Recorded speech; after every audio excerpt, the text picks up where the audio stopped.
Hi, I am Poem Praise 2, and I like to welcome you. Peace and blessings be upon you and your family this evening. Hold up, let me go get the book we're about to read today, okay?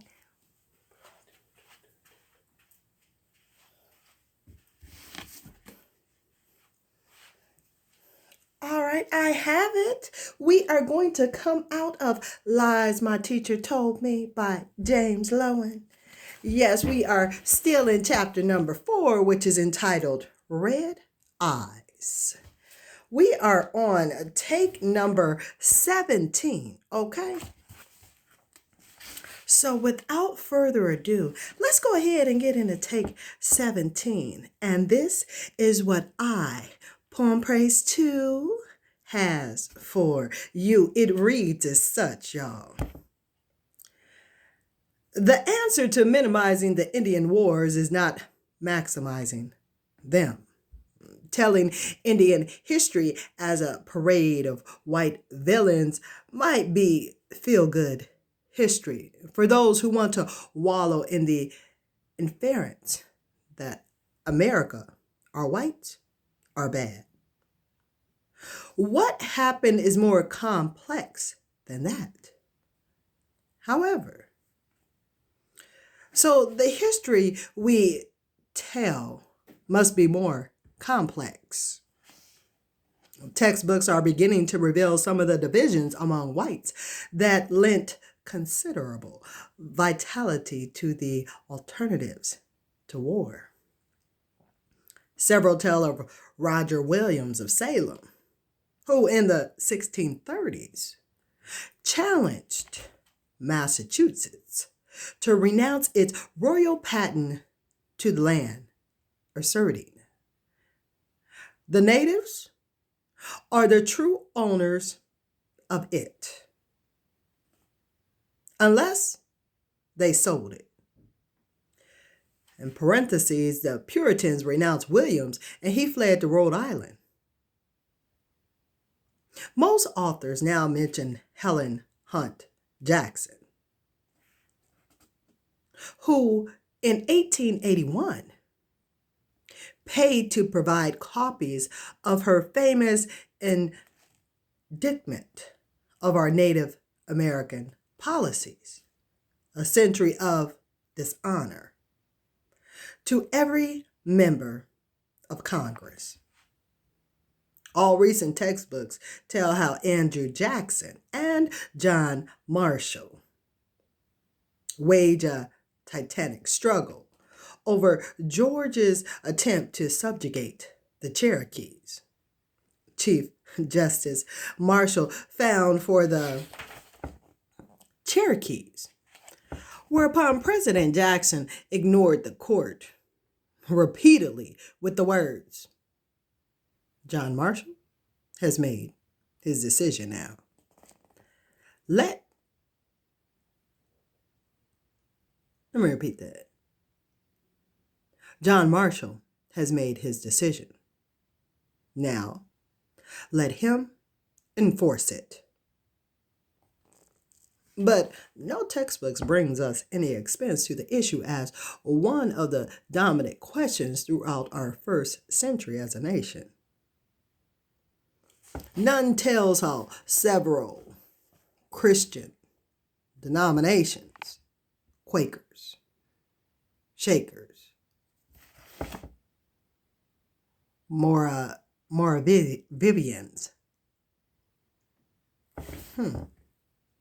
That word is spelled Moravians, and some Presbyterians, and a faction of the Whig Party mobilized public opinion on behalf of fair play for the Native Americans.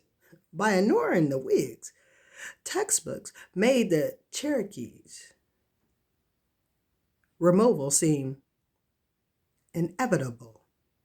Another example of unacculturated Aborigines helpless in the way of progress.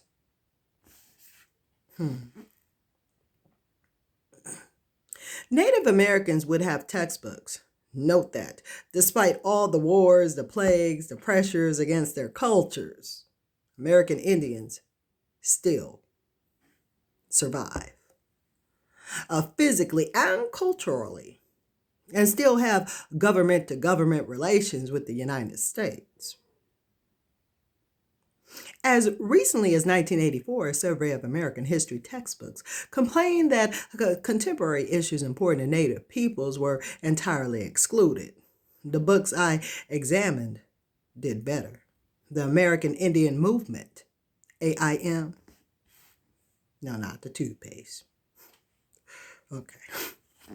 The American Indian Movement spurred 3 major Indian takeovers in the early 1970s.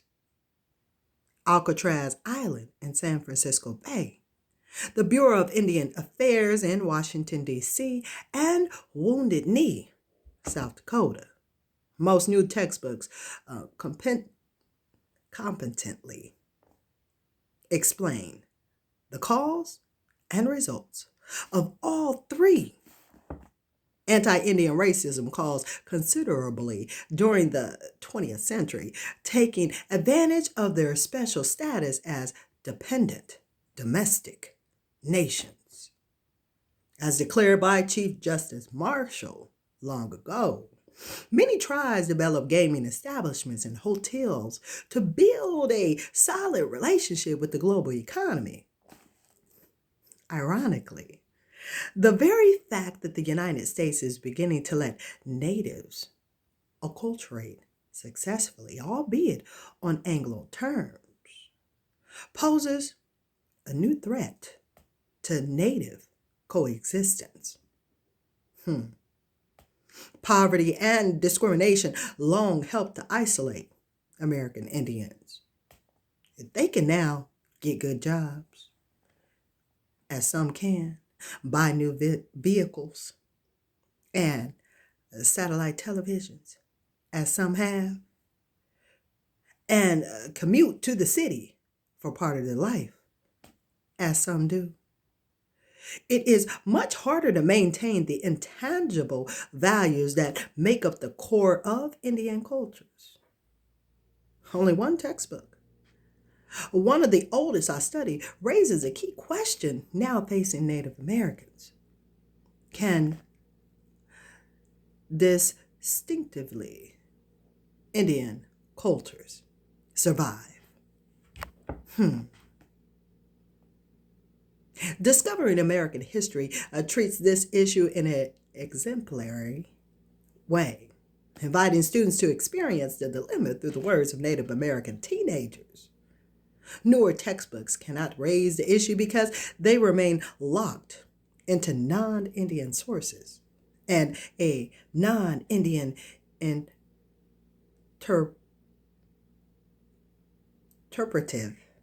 I do believe that's the word, I'm going to spell it, interpretive framework. Textbooks still define Native Americans in opposition to civilization and still conceive of Indian cultures in what anthropologists call the ethnographic present, frozen at the time of white contact. Just frozen. No, not the movie. I'm talking about Toothpaste the movie, but it just frozen. Frozen at the time of white contact. When textbooks show sympathy for the triangle struggle of American Indians to maintain their way of life, they exemplify this myopia. Native Americans never had a way of life. They had many. American Indians would not have maintained those ways unchanged over the last 500 years.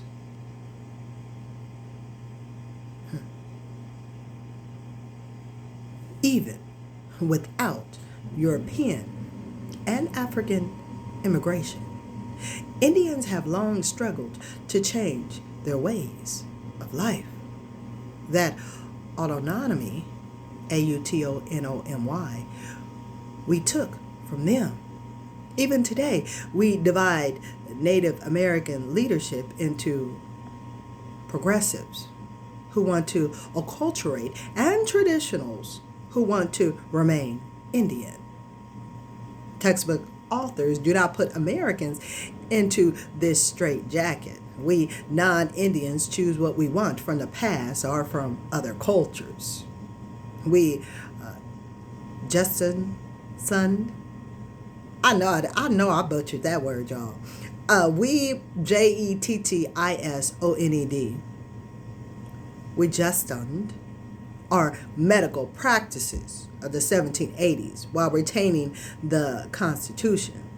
But Native Americans, medical practitioners who abandoned their traditional ways to embrace pasteurization from France and antibiotics from England, as seen as compromising their Indianness. We can alter our modes of transportation or housing while remaining American. Indians cannot and stay Indian in our eyes. I'm going to show you a picture at this time. Here's the picture. Do you see it? And I'm going to read to you what's on the side. You know what animal that is? You going to guess? That's on one foot. If you don't, I'm about to read you the information that's next to the picture. Hopefully it tells us what it is. Okay. Perhaps Native Americans can break through the dilemma of acculturation and become modern and Indian. Certainly their artists have accomplished this. Only since the 1930s have Inuit artists in Canada been carving soapstone, a material that in the previous century their ancestors used for making pots. This sculpture, Dancing to My Spirit. Oh, I like the name of that title of the sculpture.